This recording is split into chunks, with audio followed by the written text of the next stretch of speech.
மலைகள் விலகினாலும் பர்வதங்கள் நிலை பெயர்ந்தாலும் கிருபை விலகாது, சமாதானம் நிலை பெயராது. மலைகள் விலகினாலும்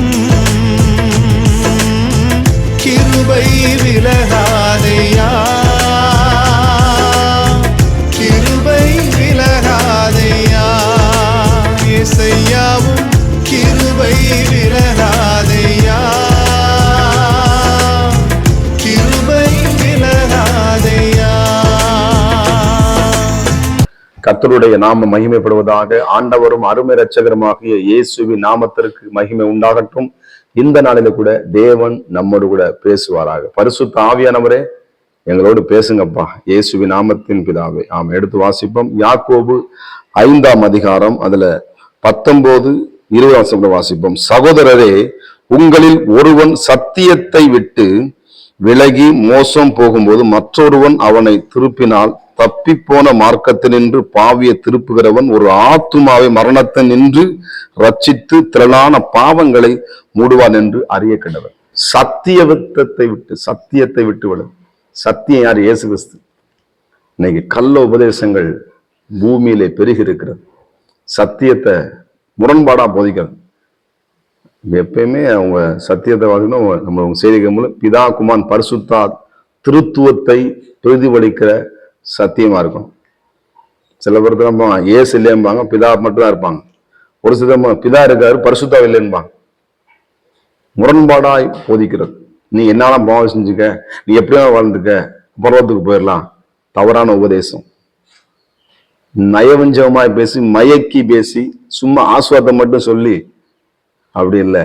சோத்திரம். கீழ்ப்படிஞ்சா ஆசீர்வாதம், கீழ்ப்படினா ஆசீர்வாதம் கிடையாது. உபாகம் 28ஆம் அதிகாரத்துல தெளிவா எழுதி வைத்திருக்கிறார் பரிசுத்த ஆவியார். என் வார்த்தைகளின்படி நடக்கிறவனுக்கு, அதுக்கு கீழ்ப்படுகிறவனுக்கு அந்த ஆசீர்வாதம் ஃபுல்லா உபாகம் 28 ஃபுல்லா வச்சு அப்படியே ஆஸ்வதிக்கிற ஆசீர்வாதம். அதாவது அதை மீறும் பொழுது ஸ்தோத்திரம். நிபந்தனை இல்ல பாஸ்டர், அது பழைய ஏற்பாடு பாஸ்டர். புதிய ஏற்பாடு சொல்லிருக்க, நியாயப்பிரமாணத்தை அழிப்பதற்கு அல்ல, நிறைவேற்றவே வந்தேன் என்று குமாரனாக இயேசு கிறிஸ்து சொல்லியிருக்கிறார். பரிசுத்தம் எதுக்கு? நம்மளை கண்டித்து உணர்த்து, ஏன்னா சத்தியத்தை நேரம் வழித்து நடத்துகிறவ. இன்னைக்கு எத்தனை பேர் யெகோவா விட்னஸ்ல மாட்டிட்டு என்ன பண்றாங்க? ஸ்தோத்திரம், குழப்பிடுறாங்க. சில பேர் ஏன் குழப்பினா, சரியா வேதாகமத்தை படிக்காதனால குழம்பிடுறாங்க. குழம்பக்கூடிய தெளிவா இருக்கணும், தெளிந்த நீரோடைகளா நீங்க இருக்கணும். அதுக்கு தான் வேதாகமத்தை திறந்து வரும். சத்தியத்தை நீங்க இயேசு அறியத்தான் உங்களுக்கு விடுதலை உண்டாகும். உங்க வாழ்க்கை விடுதலை உண்டாகும்னா ஜெபிக்கிற மாத்திரமில்ல, வேதத்தை வாசிக்கணும். வேதத்தை சத்தியத்தை என்ன போட்டிருக்கு, வசனம் போட்டிருக்கு. உங்களின் ஒருவன் சத்தியத்தை விட்டு, சத்தியத்தை அறிஞ்சு சத்தியம் முரண்பாடா பேசுறது, ஆப்போசிட்டா பேசுறது, அதுக்கு எதிர்வரா பேசுறது, வேண்டாம் பண்றது, விலகி காத்துக்கொள். இங்க வசனம் சொல்கிறது, விலகி மோசம் போகும்போது அவருடைய பாபா இருந்துச்சு. சர்ச்சுக்கு போற பொழுதுதான் தெளிவா பரிசுத்தம் திருத்துவத்தை பிரசம் பாஸ்டர் ஒரு ஆள் விடுன்னு பேசினாங்க. அப்படி வந்தா இயேசு வந்துட்டு போயிட்டாரு, ரெண்டாவது கிடையாது அப்படின்னு தவறான உபதேசத்தை மாட்டிக்கிறாங்க. எப்படி வசனத்தை எடுத்து சொல்லி இயேசு இந்த பூமிக்கு வந்தாரு, மரித்தாரு, அடக்கம் நம்ம உயிரோடு மறுபடியும் வருவார் என்று சொல்லியிருக்கிறார். 40 நாளுக்கு மேல நம்ம பூமியில வாழ்ந்து உயிரோடு வந்து அவர் காமிச்சிருக்கிறார். ரெண்டாவது மறுபடியும் இயேசு கிறிஸ்து வரப்போகிறார். அதற்கு நம்ம காத்திருக்கிறோம். எல்லாரும் மனம் திரும்பும் என்று நீதிய பொறுமையை காத்திருக்கிறார். ஆனா தவறான உபதேசம் மாட்டி என்ன பண்ணாங்க, அதை மீற முடியாம தவிச்சு நம்ம சொன்னேன். வசனத்தை சொல்லி இப்படி இருக்கக்கூடாது, இப்படித்தான் படிக்கணும், முறையா படிக்கணும். பரிசுத்தான் இருக்கிறாரு, பிதா இருக்கிற குமாரன். எப்படி இது ஒரு விரல்ல நகமும் சத ரத்தம் எப்படி ஒன்றா இருக்கிறதோ, நகத்தை தனியா பிரிச்சா என்ன பண்ணும், ரத்தம் தனியா பிரிந்தா அப்ப 3 நகம் சத ரத்தம் என்ன பண்ணுது, ஒன்றா இருக்குது. தேவன் ஒன்றா இருக்கிறார். அவர் பிதாவாகிய குமாரனாகிய பரிசுத்த திருத்துவமாய் வெளிப்படுகிற தேவன், வார்த்தையா இருக்கிறவர். இந்த வார்த்தை சோதரன் சொல்லும் பொழுது அப்படியா பாஸ்டர்னு சொல்லிட்டு அதுல இருந்து அந்த கள்ள உபதேசம் மாட்டிட்டு வெளியே வந்தான். இப்ப பரிசுத்த நிரம்பி சபையில நம்ம இருக்காங்க. இன்னைக்கு எத்தனை பேர் மாட்டிட்டு முழிக்கிறாங்க.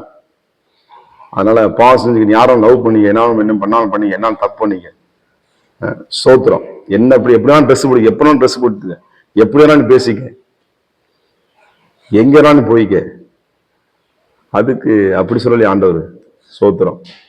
அதாவது மல்யுத்தம் பண்றவன் ஒழுங்கா பண்ணாதான் என்ன பண்ண முடியுமா, யுத்தத்தில் ஜெயிக்க முடியும். அப்பதான் அவனுக்கு பரிசு கிடைக்கும். பரிசுத்த ஆவியானவர் எல்லாவற்றையும் நேர்த்தியாய் சொல்லுகிறார். இந்த இடத்துல எழுதப்பட்டிருக்கிறது, அதான் தப்பி போன மற்றொருவனை அவனை திரும்ப தப்பி போன மார்க்கத்தினின்று அப்பாவியை திருப்புகிறவன் ஒரு ஆத்துமாவை மரணத்திலிருந்து வெளியே கொண்டு வருவது சாத்தியம் இல்லாத காரியம். நீங்க போய் சிக்க கூடாது. இப்ப நீங்க சத்தியத்தை அறியாம போயிட்டு ஒருத்தர் சொல்லி அவனை, நீங்க சத்தியத்தை நல்லா படிச்சிருக்கணும். உங்க பிள்ளைகளுக்கு, உங்க கணவருக்கு, உங்க குடும்பத்துக்கு நல்ல முறை சத்தியத்தை வாசிங்க. கண்டதை கோலம் அப்படி சொல்லி இது பண்ற கூட ஸ்தோத்திரம். எனக்கு அருமையான தேவனுடைய பிள்ளைகளே, நம்ம கர்த்தருக்கு நம்ம வாழ்க்கையை கொடுத்தோம்னா, உண்மையா கொடுத்தா, முழு இருதயத்தோடு முழு பலத்தோடு முழு ஆய்வு கொடுக்கும் பொழுது அற்புதங்களை செய்கிற ஆண்டவர். எத்தனை பேர் மாற்றிடுவீங்க. அவங்களை ஒரு திருப்ப முடியும்னா நீங்க என்ன பண்ணும், ஆயத்தமாகணும். நீங்க அறகுறையா இருந்துட்டு போயிம்னா தூக்க முடியாது. சத்தியத்தை அறிவு சத்தியம். இந்த வசனம் கொடுங்க, தப்பி போன மார்க்கத்தில் நின்று சோத்திரம் ரட்சித்து திறனா பாவங்களை மூடுவான் என்று அறிய ஸ்தோத்திரம். எனக்கு அருமையா தேவ பிள்ளைகளே, இன்னைக்கு கடைசி காலத்துல வாழ்ந்துகிட்டு இருக்கிறோம். நீங்க நானும் கடைசி காலத்துல வாழ்ந்துகிட்டு இருக்கிறோம். சத்தியத்துக்கு முரண்பாடாய் பேசுகிற எத்தனையோ கள்ள உபதேசங்கள், கள்ள திகசங்கள் எழும்பி இருக்கிறாங்க. நீங்க நானும் ஜாக்கிரதையா இருக்கணும்னா பரிசுத்த வேதாகமத்தை நல்லா படிங்க, வருஷபுரம் படிங்க, நேரம் கிடக்கமெல்லாம் படிங்க, என்ன சொல்ல எழுதி பாருங்க, பரிசுத்த கற்றுக்கொள்ளுங்க. அவர் உங்களுக்கு சொல்லித் தருவார். நல்ல டீச்சர் அவர், நம்மளை அருமையா நடத்துற நல்ல தேவன். சோமனுமா யார் அப்படியே மாற்றியிருந்தனா வெளியே வந்து என்ன பண்ணுங்க, ஆண்டவங்க வாழ்க்கை ஒப்பு கொடுங்க, உங்களை தேவன் வாழ வைப்பான். சோமனுமா பரிசுத்தம் கிருபை நிறைந்த நல்ல தகப்பனே, இந்த நாளுக்காக நன்றி ஆண்டவரே. சத்தியத்துக்கு வைராக்கியம் பாராட்டணும், சத்தியத்தை குலப்பூர்வனோடு நாங்கள் சேராதபடிக்கு சத்தியத்துக்கு முரண்பாடா பேசணும். அப்பா, திருத்துவத்தை மகிமைப்படுத்துகிற திருச்சபையாக அப்படிப்பட்டவங்களை எங்களை மாற்றுங்க. அநேகர் அப்படிப்பட்ட தவி போனவர்களை ஆண்டவரே உங்களுடைய சமூகத்தில் கொண்டு வந்து அவர்களை அப்பா உமக்கு நேராக வழிநடத்த உதவி செய்யுங்கப்பா. எங்கள் கற்றுத்தாங்க ஆவியானவரே, இயேசுவின் நாமத்தின் பிதாவே, ஆமே. God bless you. கர்த்தர் உங்களை வழி நடத்தி பலப்படுத்தி ஆசீர்வதிப்பாராக. God bless you. எனக்கு விரோதமாய் எழும்பும் ஆயுதம் வாய்க்காத